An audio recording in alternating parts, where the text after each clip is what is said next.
Everyone's favorite place to be on a Wednesday morning on the internet. Pitch practice. Practice. The Pitch show. practice. The show. I'm Mark, the guy behind the mental marketer and the private Facebook group Funnel Building 101, helping you leverage the power of sales funnels to build the lifestyle business of your dreams. Let's go. Good morning, Brandon here with BKXX Enterprises, helping you get found and helping you save money on those leads from those funnels. Yes. And My turn?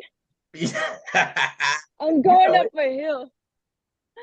Oh, it's so bright. Hey, Laura Morales, always improving, always getting better, becoming a master sales closer, and working in the franchise development world, finding the right opportunities that make sense for people to build a business. Awesome. Awesome. Amazing. Going up that hill, it reminds me that man, we're almost 12 months in. It's so great. It's so great, guys.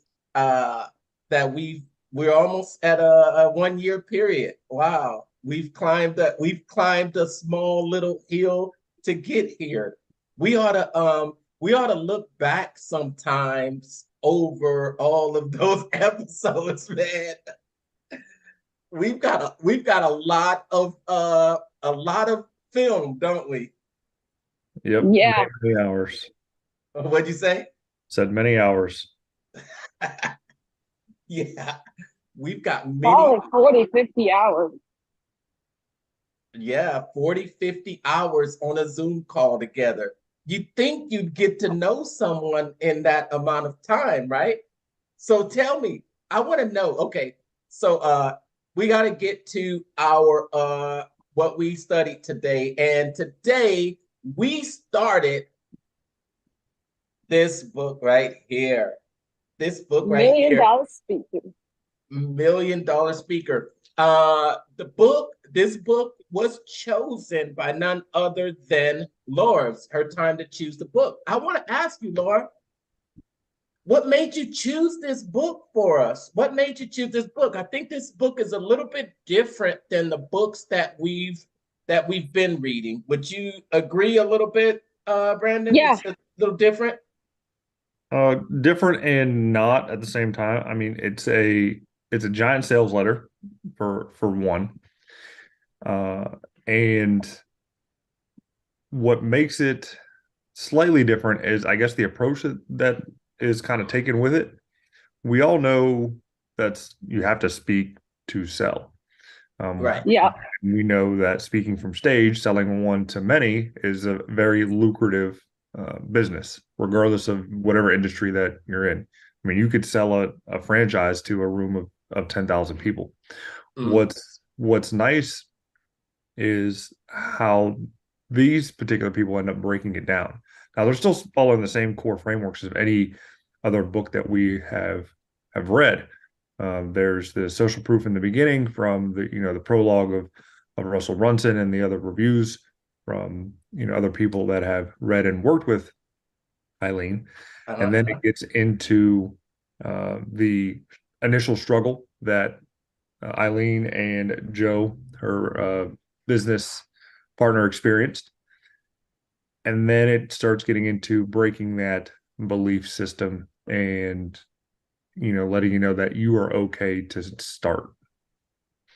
Yeah. Oh man, you make a good point. I want to yes, you make a good point about the belief systems. And it's interesting how I love it when a book, and Alex Hormozy's book did this too, but he teaches it and then you can actually see it in practice as you're reading the book. And Alex Hormozy did a great job of that. And they do a great job in this book as well. Would you say this is a different book for you, Laura? And why did you choose this book? What was it that interested you? I want to know. inquiring minds want to know. Everyone out there wants to know. Tell us Why in the this comments, book? do you want to know what Laura thinks? What thing, Laura? I want to People know what Laura thinks too. people are watching us, by the way, Laura.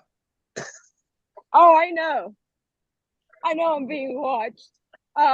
For me, the reason I picked the book was, well, one is we focused a ton of marketing, sales, and it's good to get into a more of a granular skill that it's just one skill, but it's one deep course on one specific skill, right? All the other books we've read are, hey, here's 20 something different things to do and implement, whether it's in funnels, whether it's in marketing, whether it's in sales. This one is very granular towards just one very specific thing. The other thing is I've never heard of this lady or Aaron, whatever his name is, until you mentioned. And the reason this book came up is because you guys went to some ClickFunnels event in Florida and you got this book and you both were jacked up about it for some reason because you met those speakers and you saw them speak live, right? Yep. So that right there is my biggest reference. Okay. Very good point. Very good point. And the thing about this book is that we're reading, you only could have gotten it at ClickFunnels because I tried to Google it to send you a copy. It's not on Amazon. no. There's no website or sales funnel that they're giving it away or a free plus shipping deal. So it's kind of it's one of those rare books out there that if you know, you know, and you got it, you are in a better position. So it pays to pay the money to be in the right place with the right people at the right time. Yes. Directly after Funnel Hacking Live last year, they printed 1,000 copies, and inside of the books came this little flyer, if you want to call it, right? And on this flyer, they were offering people to do interviews about the book. So yes, you did one. I sure did. I got to interview Eileen first, and then afterwards it was Joe. So they do have, I don't know if they have any copies left, but they do offer copies when you sign up for their challenge.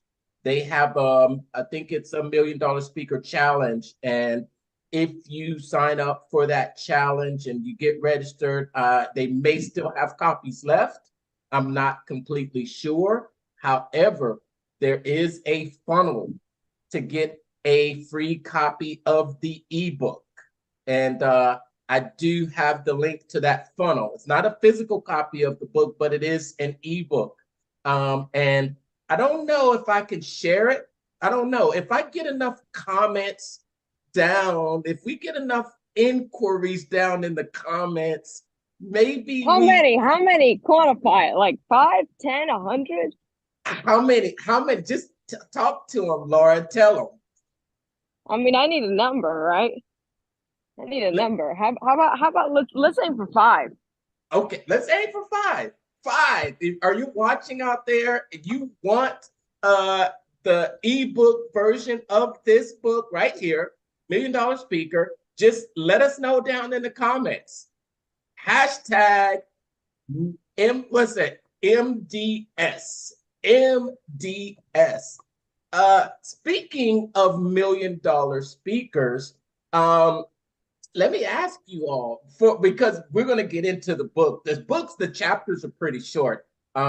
So we're going to be able to summarize that. This book got me thinking, especially throughout this first chapter, who are some of my favorite speakers on stage? Who is someone that I get on stage and I see and I think to myself, wow, they are really moving the crowd. And when I lead, so I'm gonna mention somebody that I see as a super great speaker. I totally respect this person when they get up and they get a lot of they're a public figure. They get a lot of national attention. But I've been able to see them in person multiple times. Okay, it's a preacher, somebody somebody who gets up. He's a preacher. He is a mega church. He's a pastor. I'll call him TD Jakes. TD Jakes. I love him too. But Joe Austin. That's him. I like Joe Austin too. He's an amazing speaker. Oh my gosh. But his church was right down the street from where I lived. And I attended the service on Sunday. And if you think he's great on film, it's 10 times better in person. Every family member that would come in town, we would make a point to go and watch him in person. I'm gonna tell you one thing that really did it for me with Joel Osteen. People give him a bad rap, but he actually gets up on stage and he shows emotion. I think every Sunday tears come to his eyes, and it's genuine because he's so grateful for the position he finds himself in. That's one person that I super admire as a speaker. What about you all? As a speaker, he's good. There is a lot of controversy though around him, but yeah, the yachts, the planes, the mansions. I mean, where do y'all want to start? Hey, I want to tell you just real quick. It's funny because I watched him on TV just last Sunday, right? And he was talking about that, and he said that people will talk about you and say all kind of lies. And he said that one of my staff pointed me to an internet article, and it showed him making millions of dollars. And he said, I wish I was, but I'll take it. Thank God for it. People are that's good. It was so funny. It was him recognizing that people are out there going to say false things about you, but you just have to accept it. but yeah, go ahead, Brandon. Sorry. I would say a top speaker that others too that kind of moved the needle. Ed Milet from last year, and Garrett White from the year before. When he had on all white. Yeah, that was a little weird. Not gonna lie, he was a little bit weird, but I was impressed by his I don't know, stage presence, how he kind of delivered everything. I didn't know anything about him until that speech, and didn't realize he did a theme pretty much every stage of his journey up until that point, as he went to ClickFunnels to kind of push you over the edge to sign up for the mastermind or inner circle or whatever you want to call it. So yeah, those two. I listen to Ed's podcast every now and again, so his interviews are great and are moving. So he's moving over the airwaves, but he definitely moved people on stage. Ed Milet and Garrett J. White. Good choices. Inky? Me? Yeah, it's probably somebody I've never seen speak live nor heard his voice, because it might not be physically possible unless you believe. I would say Jesus Christ, right? When you start reading the Bible, yeah, I mean, everything that he says is in red, and it's very strategic if you start thinking it that way, how he says specific things. and his whole pitch is Mhm. his story and his relationship with his father, and how that echoes and mirrors your relationship with, you know, something bigger than yourself. I would say that's the greatest speaker, and he wasn't even trying to necessarily pitch anybody. He was just telling his story and being genuine about it, and all that struggle he went through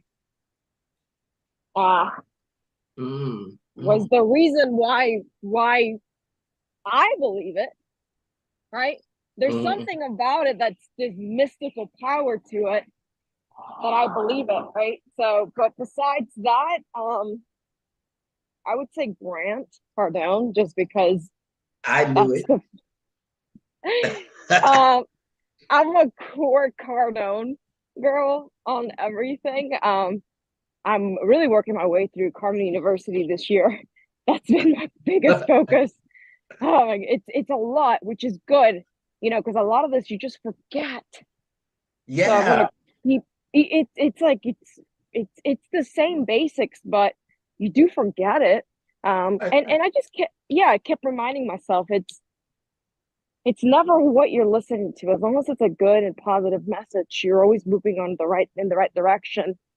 Because like one day I was listening to Grant, and he was talking about how, you know, if you retreat at any moment when it's easy, you'll definitely retreat when it's hard. And I was out. I've been starting to walk to the gym to my trainer because my trainer is a mile away. Right. And I'm really starting to get my groove back towards my mental health and my physical health. I've been crunched with other stuff that I needed to figure out. And I've gotten to the point where, like, okay, good.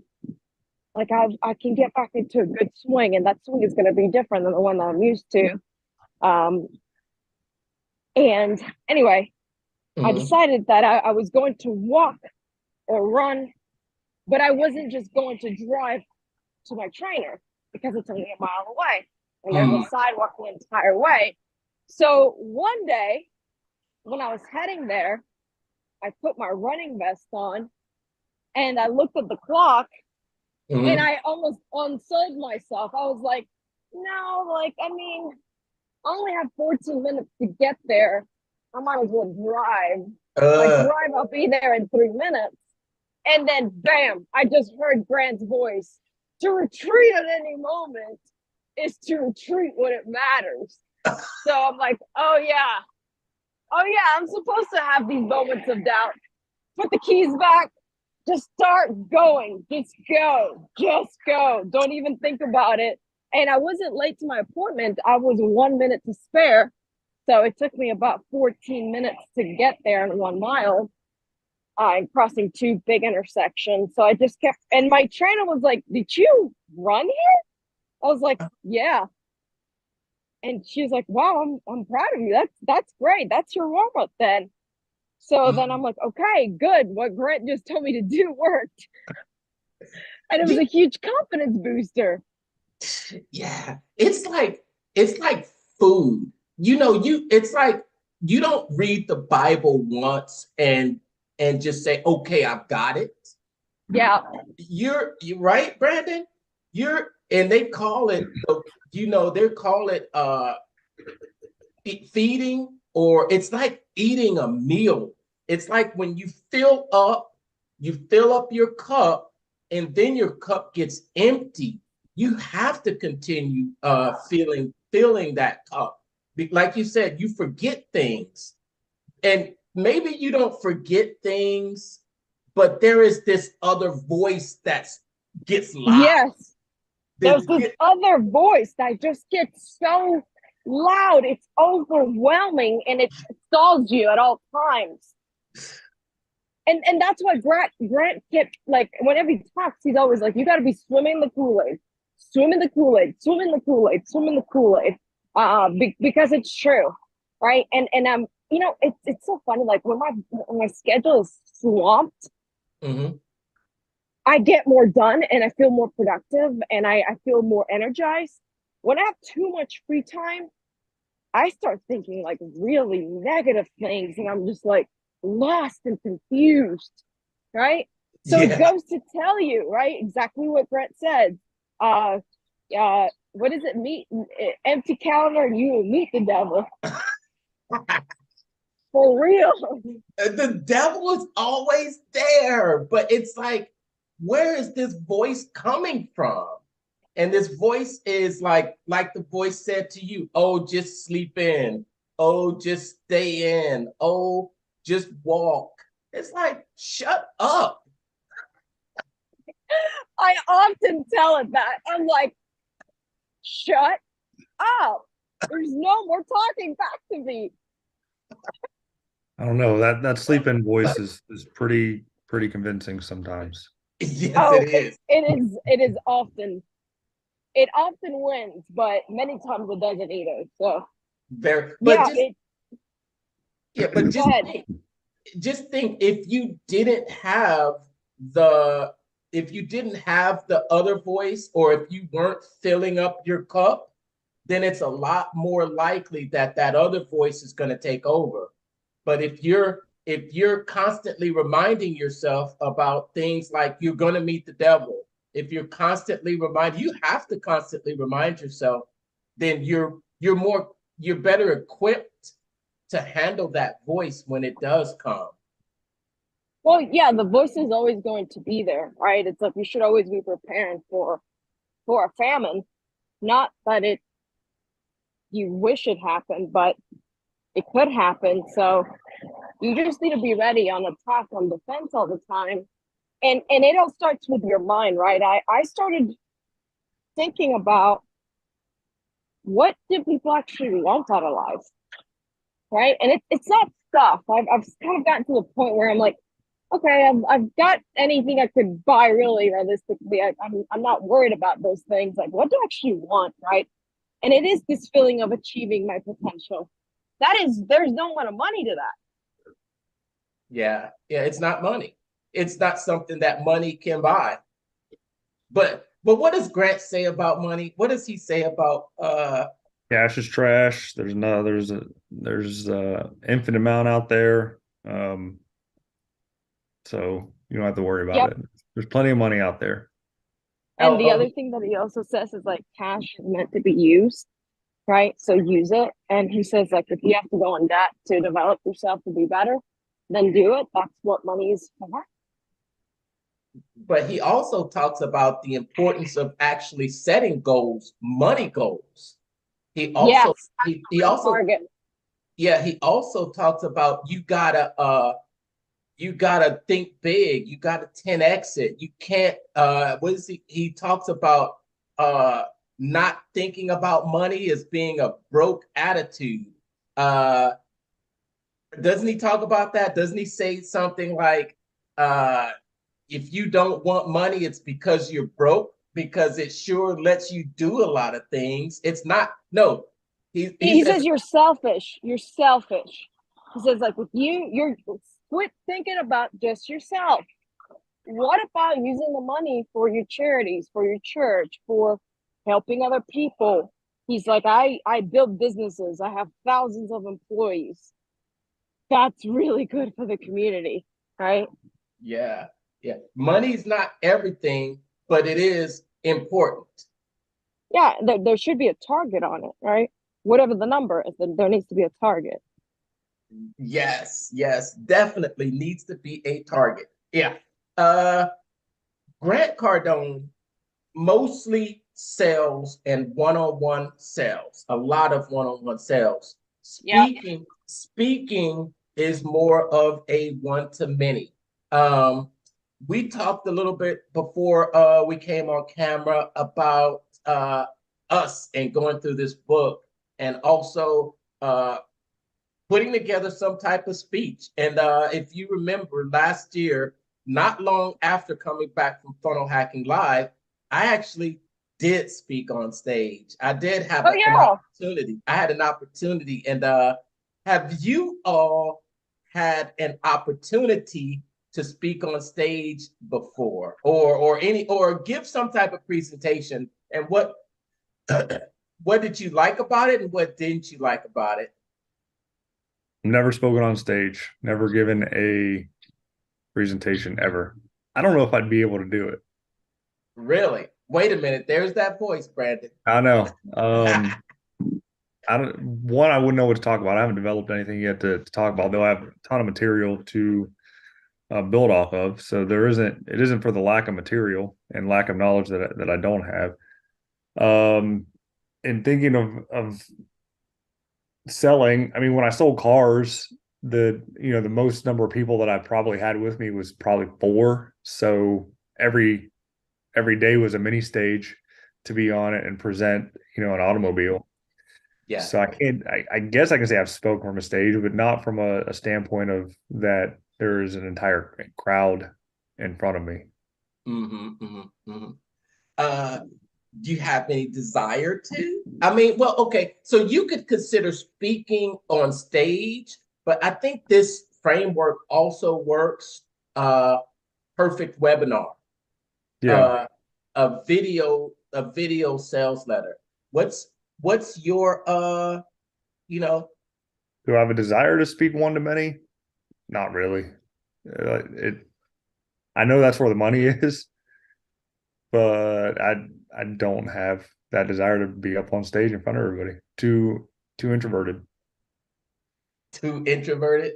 Too introverted. I know a lot of introverts out there are speaking on stage and selling and making money, but that's just not a desire that I have at this point in time in life. Maybe in another 5 years, I'll get that bug to say, you know what, I got to be up on stage. Right now, I just got to do what I'm doing and keep my head down and following the path that I'm currently on.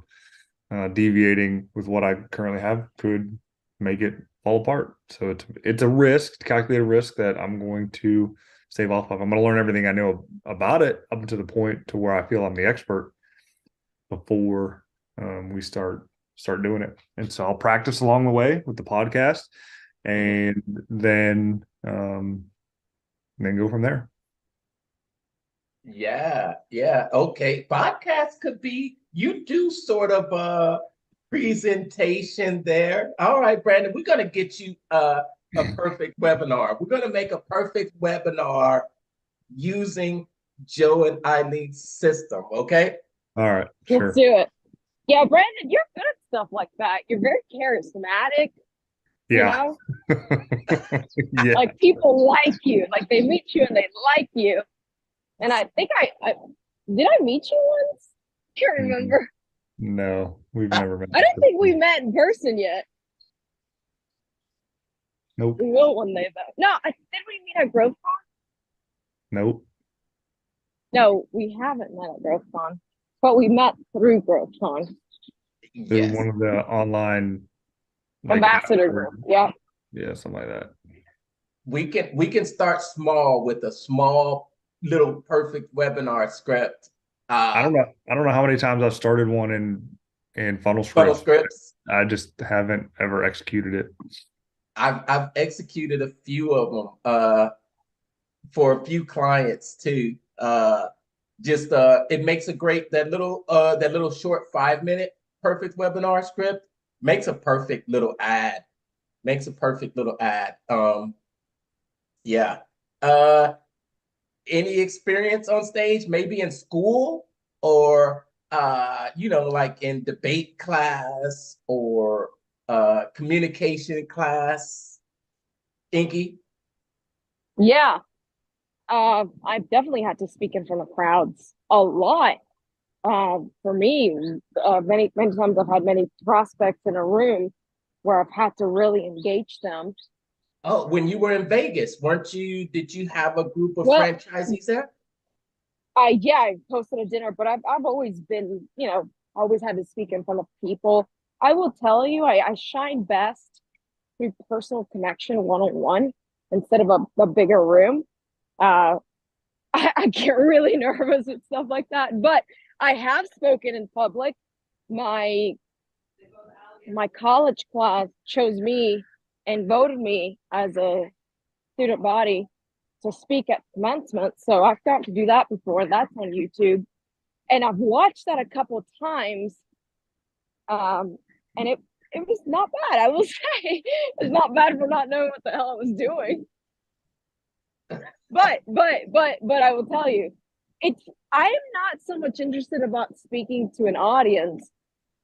Why can't the audience be me? Why can't it be the current customers I have? Why can't it just be, the 300 trillion cells I've got in my body, right? Mm-hmm. I gotta lead myself. So for me, communication, it's a tool. So I'm just trying to improve that tool. It's not necessarily, because I want to go be a speaker. I don't necessarily have a desire to do that.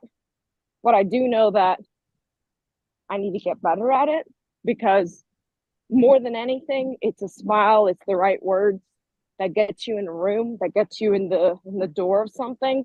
Mm-hmm. And I will tell you, everything good that's ever happened to me, it's because of having a good attitude and knowing what to say at the right time. So it does matter. Communication does matter. And that's why I'm going to keep honing on these skills.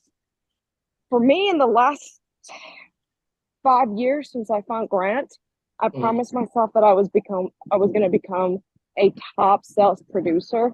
And I'm on my way to doing that continuously, because that's the field I work in, right? In the development world of developing franchises. And the second thing is, I want to work on things that make me better as a person, that no matter what the economy is, no matter what the world looks like outside, I could go anywhere and I'm always valuable, not just to other people, but to myself. And what I want most in life is to find out who I am and to become better, right? And to really meet myself at a top version. And it's not necessarily for other people. I'm sorry, but it's for myself. Mm-hmm. Yeah.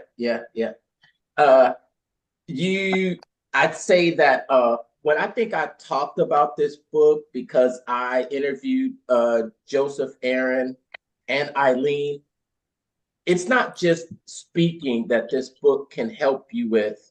I would say $1 million communicator. Yeah. $1 million communicator, because that's what this book is about. You saying something, Brandon? No. Okay, yeah. $1 million communicator, taking the tools that we are learning in this book and weaving some of the concepts into how we're communicating, whether that's one-on-one, one-to-many, and even the written word, and maybe our audio podcasts, our video podcasts, and interviews that we conduct with other people. I think that's a big takeaway because I've read the book already, and I hope that we can really dig much deeper into as we get into this book. Time is winding down. Thank you out there for sticking with us. 100%. We love you guys. We love your comments. We love you talking about, my backgrounds. We love you talking about Laura being in different spots. We love you talking about Brandon showing up late all the time. Just kidding, Brandon. Just kidding. But we did have a comment when you came on right at the right moment last time. Remember? Yeah. That was awesome. But we hope, as always, we hope that you're out there watching with us and following along with us. I'll put some type of resources in the comments somewhere. So if you want to follow along, you can at least get in touch with them to learn some more of these communication skills that we practice on every week right here on this show. Yep, and communication is definitely key. I mean, if you know anything about anything and you followed Myron Golden and he's the one that kind of introduced me to that, the 4 levels of value. Going up through school, they only teach you the first level, which is implementation, and you do the thing. It takes the mindset to break out of that level to learn the skill of speaking. whether it's through sales or again through stage. So find those resources, learn how to speak, learn how to tell a story, and you won't be without money in your entire life. All right. Laura, as we kick off this book. Yes, as we kick off the book, I'm really excited about this book because well, first, I really want to read it. And I always find it that when I actually make time to do something and I commit to doing it, right? Something that Grant always says is if you have a real commitment, you have to have time and money next to it. And I definitely have time next to it. Money, I'm trying to think, well, my time is very valuable. So yeah, it's at least 2-3 hours a week that I'm dedicating to being a part of this, plus reading the book on my own, which means that is a commitment right there. That is a commitment to improve. And I will tell you, this is something that's been really important to me, this accountability portion of pitch practice, of showing up. There's so many times that I show up and I'm like, oh, I don't want to be here. Not that I don't want to, it's just like, oh, I want to be sleeping. Mm-hmm. But once I get going, it takes me about 10-15 minutes to be like, no, of course, this is the right thing to do. Why would I break that great habit? So just like anything else, this book is one of those great tools where I'm also building another great habit, which is this pitch practice that we've been doing for a while now. Yeah. And if I can get better as a speaker, I'm always going to work on things that I don't need pockets for. So like being a great communication person, having better communication, that I don't necessarily need a folder to put that in. It's here forever. 10 seconds, Laura.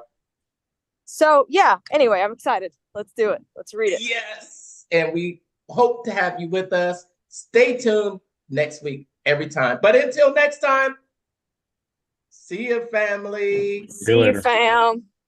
See you, family. Next Is it ending? Yeah, close the deal. There you go. See you later. Bye, guys. Close the deal. There you go. Bye. I waited till you said it, Laura. Now it's official. What? Close the deal? Yes, close the deal. All right. See ya. Bye, everyone. Bye.